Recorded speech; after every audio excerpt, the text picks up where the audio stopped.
परंतु ये आध्यात्म कल्याण के लिए कोई भी ज्ञान नहीं है। इसके लिए समय समय पर आप लोग जैसे हमारे श्यामनगर भागवत परिवार के द्वारा ये दिव्य यज्ञ यहाँ पर दुर्गा मंदिर दुर्गा घाट में हुआ है, ऐसे ही जगह जगह भागवत परिवार के द्वारा ऐसे दिव्य लीला कथाओं का आयोजन होते रहना चाहिए ताकि हमारे बच्चों के संस्कार बने रहें, हमारे संस्कार बने रहें। ये हमारे भीतर समय बीतते जो आध्यात्म ऊर्जा है वह धीरे धीरे समाप्त होती है। 2-4 दिन हमें बड़ा आनंद रहता है। अभी हमारे संजय जी कह रहे थे कि आज शाम को हम क्या करेंगे, आज मन नहीं लगेगा। ऐसे ही हमारी बहुत सारी माताएं कह रही थी, बीना मैया भी कह रही थी कि अब कल से हम क्या करेंगे।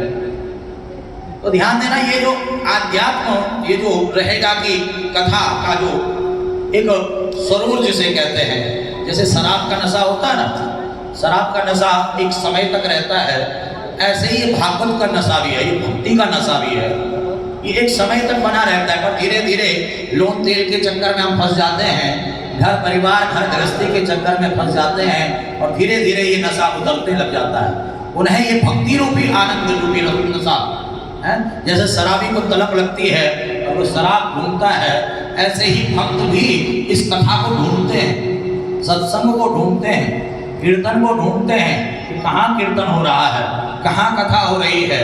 और जिसको इस अमृत रूपी रस में आनंद आता है वह अपने आप ढूंढ करके उस रस का आनंद लेता है। इस व्यासपीठ से मैंने आज तक कभी ये नहीं कहा कि जब हमारी कथा हो तभी आना। कथा हमारी नहीं, कथा ठाकुर जी की है, कथा बिहारी जी की है। मैं हमेशा कहा करता हूँ, जहाँ भी आपको सौभाग्य मिले कथा सुनने का, जिसके भी मुख से सुनने को मिले, जिसके भी द्वारा सुनने को मिले, जिस भी जगह मिले, आप इस रस का जरूर श्रवण करें, इस अमृत रस का जरूर पान करें, ताकि आपकी आध्यात्म ऊर्जा बनी रहे, आपका आनंद बना रहे, आपकी भक्ति बनी रहे, आपका प्रभु प्रेम बना रहे। जैसे मोबाइल की बैटरी डाउन हो जाती है, उसको चार्ज करना पड़ता है, ऐसे ही हमारे भीतर की आध्यात्मिक ऊर्जा है, भक्ति है, ज्ञान है, उसको चार्ज करना पड़ता है समय समय पर। तो मैं आप लोगों से निवेदन करता हूँ, अगर ठाकुर जी ने आपको सामर्थ्य दिया है, गोविंद ने आपको कुछ दे रखा है, उसके फलस्वरूप, उस कृपा प्रसाद स्वरूप आप लोग समय समय पर ऐसे आयोजन करते रहें। हमारे नीलू बहन और श्यामनगर की जितने भी माताएं थी, कल मुझे कह रही थी कि अब तो हम एक गुल्लक अपने मंदिर में रखेंगे और उसमें रोज कुछ न कुछ डालेंगे ताकि हर वर्ष कथा का आयोजन होता रहे। मुझे बहुत अच्छा लगा। मैंने कहा एक उपाय तो ये गुल्लक वाला बहुत अच्छा है, एक उपाय ऐसा कर लो कि महीने के 200 रुपया बहुत बड़ी रकम नहीं है, हमारे बच्चे रोज 200 रुपया चिप्स में, चाट, चाउमीन, टिक्की में खर्च कर देते हैं। घर में अगर कोई महाराज जो शाम को शौकीन होता है, जो बोतल इत्यादि लेकर के बैठ, तो हजारों रुपया रोज के खर्च कर देते हैं। 200 रुपया महीना कोई बड़ी बात नहीं है। जो सोचो कि हम बिहारी जी को अर्पण कर रहे हैं, अगर इस प्रकार से भी आप महीने में एक कीर्तन रखें और सब लोग 200 रुपया भी अगर इकट्ठा करें, तो हमें किसी के आगे हाथ फैलाने की आवश्यकता नहीं पड़ेगी और वर्ष में एक दिव्य आनंद यहाँ पर, इसी प्रकार का आनंद यहाँ पर चलता रहेगा। ये ज्ञान गंगा, ये भक्ति गंगा, ये भागवती गंगा, इसमें आप गोते लगाते रहोगे।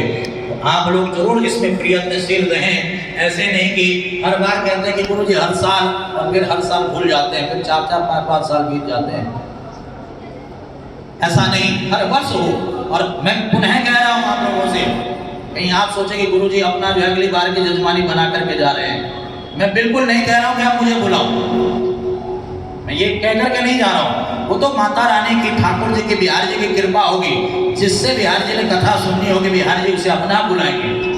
ठाकुर जी ने जिससे जैसे श्रोता जिसको सुनाना होता है अपने आप खींच लेते हैं, वैसे ही ठाकुर जी ने, महामाई ने जिससे सुननी होती है उसका चयन अपने आप कर लेते हैं। ये मेरा देखिए कितना बड़ा सौभाग्य है। कथावाचक एक कथा कह करके दोबारा नहीं दिखते हैं, और मुझे पूरे आपके श्यामनगर में 9 वर्ष हो गए, 9 कथाएं कहते हुए हो गए। कितनी बड़ी।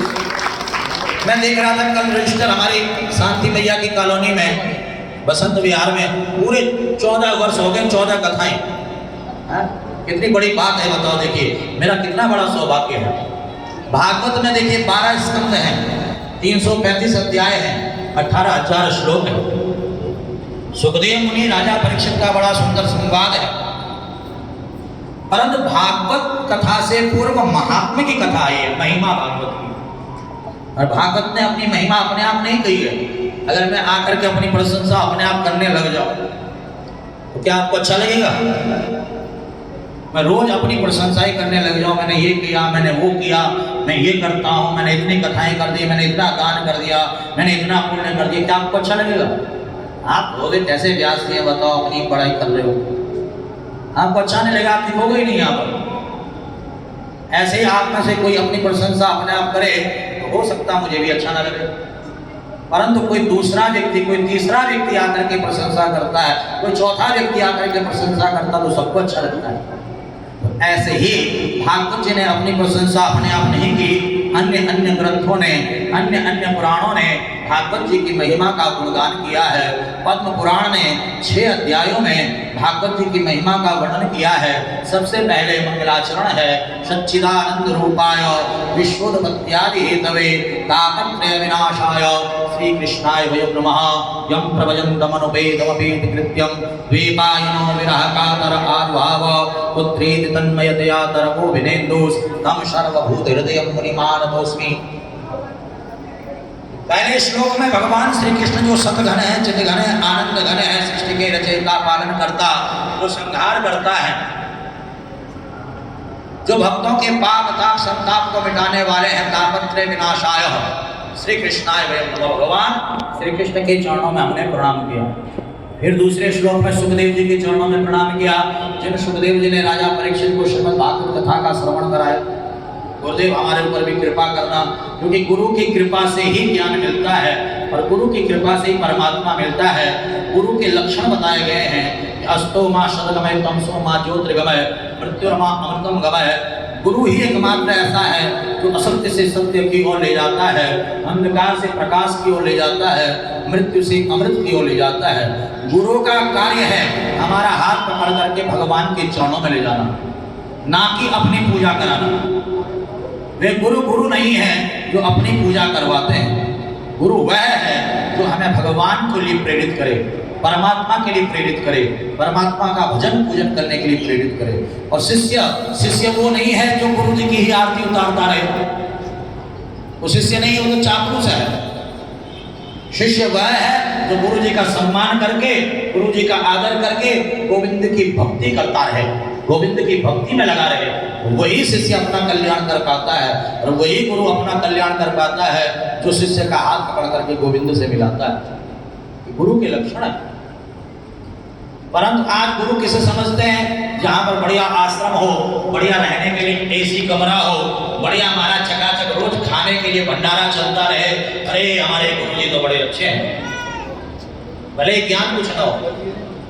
चेला किसको मानते हैं? अरे जो रोज आकर के मोटी दक्षिणा चढ़ा जाए, बढ़िया हमारा टीका लगा जाए, लिखावा दे दे, वो चेला बढ़िया। भजन की ओर कोई नहीं भाग रहा है, परमात्मा के लिए कोई नहीं लालायित है। ये हम लोगों का दुर्भाग्य है, कलयुग का प्रभाव।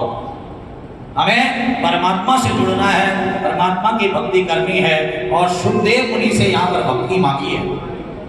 नैमिषारण्य में 88 अध्याय सी नैमिषे सूतमासीनम अभिवाद्य महामतिम तथा अमृतरसस्वाद शोभनकः कुशलो ब्रवीत। 88 अध्याय के भी सूत जी का आगमन हुआ। सभी ने सूत जी को सुंदर पूजन के माध्यम से सम्मान करके आसन पर बिठाया और यहाँ पर सूत जी से कहा कि कलिकाल में जीव का कल्याण कैसे होगा। तब सूत जी ने कहा, यही प्रश्न जब राजा परीक्षित ने सुखदेव जी से किया तो सुखदेव जी भागवत कथा सुनाने लगे तो वहीं पर देवता आगे सुधा देवास्तत्र समागमन अमृत कलश लेकर के आए, आइए अमृत ले लो, भागवत दे दो। सुखदेव जी ने देवताओं को डांट करके भगाया कि वसुधा को कथा लोके को कांचो पमड़ महान। अमृत की और भागवत की तुलना नहीं की जा सकती है। भागवत स्वर्ग के अमृत की और भागवत की तुलना नहीं की जाती है, की जा सकती है। स्वर्ग का अमृत तुच्छ कांच है और भागवत दिव्य मणि है। कांच देकर के मणि नहीं खरीदी जा सकती है। हम सोचते हैं कि हमने यहाँ पर दक्षिणा चढ़ा दी, कोई 10 रुपया, कोई 50 रुपया, कोई 20 रुपया, कोई 100 रुपया, कोई 500 रुपया। ऐसे ऐसे भक्त आए जिन्होंने यहाँ पर अपनी सामर्थ्य अनुसार बहुत कुछ दिया, बहुत कुछ चढ़ाया।